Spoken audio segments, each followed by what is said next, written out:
গোলাঘাটৰ খুমটাই সমষ্টিৰ নৰাগাঁৱত দুদিনীয়াকৈ অনুষ্ঠিত হ'ল খেল মহোৎসৱ। খুমটাই সমষ্টিৰ বিধায়ক মৃণাল শইকীয়াৰ বিশেষ উদ্যোগত দুদিনীয়াকৈ অনুষ্ঠিত হ'ল খুমটাই ক্ৰীড়া উৎসৱ 2025। দুদিনীয়াকৈ খুমটাই নৰাগাঁৱত নৱনিৰ্মিত ষ্টেডিয়ামত অনুষ্ঠিত ক্ৰীড়া উৎসৱক লৈ উদুলি-মুদুলি পৰিৱেশ সৃষ্টি হয়। সাঁতোৰ, দবা খেল, বেডমিণ্টন, শ্বুটিং, মহিলা ফুটবল আৰু পুৰুষৰ পেনাল্টি শ্বটকে ধৰি কেইবাবিধো ক্ৰীড়াৰ প্ৰতিযোগিতা আৰু প্ৰদৰ্শনী অনুষ্ঠিত হ'ল এই ক্ৰীড়া উৎসৱত। সকলো স্তৰৰ খেলুৱৈয়ে অংশগ্ৰহণ কৰা দেখা গ'ল এই প্ৰতিযোগিতাত। গ্ৰামাঞ্চলত নিৰ্মাণ কৰা ষ্টেডিয়ামখনৰ জৰিয়তে সুপ্ত প্ৰতিভা বিকাশ হোৱাৰ আশা বিধায়কৰ লগতে সকলোৰে। আনহাতে গোলাঘাট জিলা ছুইমিং এছ'চিয়েশ্যনৰ উদ্যোগত অনুষ্ঠিত হোৱা ছুইমিং ইভেণ্টতো 200ৰো অধিক প্ৰতিযোগীয়ে অংশগ্ৰহণ কৰা পৰিলক্ষিত হ'ল। মাজুলীৰ পৰা দীপেন সজাতিৰ ৰিপৰ্ট, আছাম ৰিপৰ্টছ লাইভ। আমাৰ যিখিনি য়ংষ্টাৰ, যিখিনি উঠি অহা প্ৰজন্ম, তেওঁলোকক ক্ৰীড়া ক্ষেত্ৰখনলৈ আকৰ্ষণ কৰিব লাগে, আকৰ্ষিত কৰিব লাগে, যাতে তেওঁলোকৰ যিকোনো খেল খেলিবলৈ মন যায়। অভিভাৱকসকলেও খেল খেলিবলৈ এৰি দিয়ে, কাৰণ আমাৰ দেখা গৈছে যে বহু যুৱ সমাজখন কেতিয়াবা বহুত বিশৃংখলতাৰ ফালে যায়গৈ, বেয়া অভ্যাস তুলি আনে। যদি ক্ৰীড়াৰ লগত জড়িত হৈ থাকে তেতিয়া সেই অভ্যাসবিলাকৰ পৰা আঁতৰি থাকে, স্বাস্থ্যও ভাল থাকে।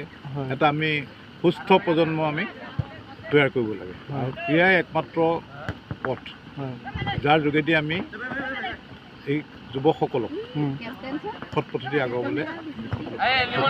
আৰু ইয়াত দেখা গৈছে ব্যতিক্ৰম কিছুমান কাৰ্যসূচী লোৱা হৈছে, আপোনাৰ বিভিন্ন ইভেণ্টছ লোৱা হৈছে। কি ইভেণ্টছ আছে? আমাৰ যোৱাকালিৰ পৰা কি হৈছিল, ছুইমিং হৈছিল, হৈ আছে, বেডমিণ্টন হৈ আছে, শ্বুটিং, আমাৰ ৰাইফল ৰেঞ্জ আছে, তাত শ্বুটিং হৈছে, women football, men's football, badminton, chess competition, এইবিলাক হৈ আছে। হয়, আৰু কিমান প্ৰতিযোগী ক'ৰ পৰা আহিছে? গোটেই অসমৰ আহিছে, প্ৰায় 1000মান প্ৰতিযোগী হৈছিল বিভিন্ন খেলত। হয়, ধন্যবাদ। দাদাৰ লগত আমি গোলাঘাটৰ লগতে অসমৰ লগতে আমি ভাৰতবৰ্ষতো প্ৰতিনিধিত্ব কৰিব পাৰোঁ সাঁতোৰত, তাৰ বাবে মই সকলোৰে আহ্বান জনাইছোঁ। জিলা সাঁতোৰ সন্থাই সম্পূৰ্ণ তেওঁলোকৰ উদ্যোগত এই খেলখন অনুষ্ঠিত কৰিছে। আমাৰ 239জন খেলুৱৈ ইয়াত অংশগ্ৰহণ কৰিছে, 14খন জিলাৰ খেলুৱৈ ইয়ালৈ আহিছে। আৰু আচলতে প্ৰথম কথা এটা হৈছে যে ইমান এটা সুন্দৰ ইনফ্ৰাষ্ট্ৰাকচাৰ যি বিধায়ক মহোদয় ইয়াত বনাইছে, এইটো সঁচাকৈ আমি শলাগ লৈছোঁ অসম সাঁতোৰ সন্থাই। কাৰণ এনেকুৱা গ্ৰাম্য অঞ্চলত এনেকুৱা ধৰণৰ ইনফ্ৰাষ্ট্ৰাকচাৰৰ পৰা বহুতো খেলুৱৈ ওলোৱাৰ সুবিধা আছে। যিহেতু ধনঞ্জয় জ্যোতি হাজৰিকাৰ দৰে খেলুৱৈ গোলাঘাটৰ পৰা ওলাই বৰ্তমান ভাৰতবৰ্ষক প্ৰতিনিধিত্ব কৰিছে।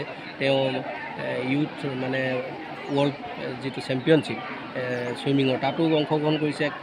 আজি কিছুদিন আগত হৈ যোৱা এছিয়ান চেম্পিয়নশ্বিপতো তেওঁ ভাৰতীয় দলক প্ৰতিনিধিত্ব কৰিছে। গতিকে গোলাঘাটত সাঁতোৰৰ আচলতে প্ৰতিভা বহুত আছে। গতিকে এইসকল প্ৰতিভাক আগবঢ়াই নিয়াত এনেকুৱা ধৰণৰ এটা ছুইমিং পুলে যথেষ্ট সহায় কৰিব অনাগত দিনত। আমি চেষ্টা কৰিছোঁ আমাৰ যিবিলাক প্ৰতিভা আমাৰ অঞ্চলত আছে তেওঁলোকক এটা প্লেটফৰ্ম দিয়াৰ প্ৰয়াস কৰিছোঁ, যাতে তেওঁলোকে ভৱিষ্যত দিনত আমাৰ গোলাঘাট জিলাৰ লগতে অসমক ৰিপ্ৰেজেণ্ট কৰক, ভাৰতবৰ্ষক ৰিপ্ৰেজেণ্ট কৰক, অলিম্পিকলৈকে ওলাই যাওক। আমাৰ এয়াই কামনা আৰু এয়াই প্ৰয়াস।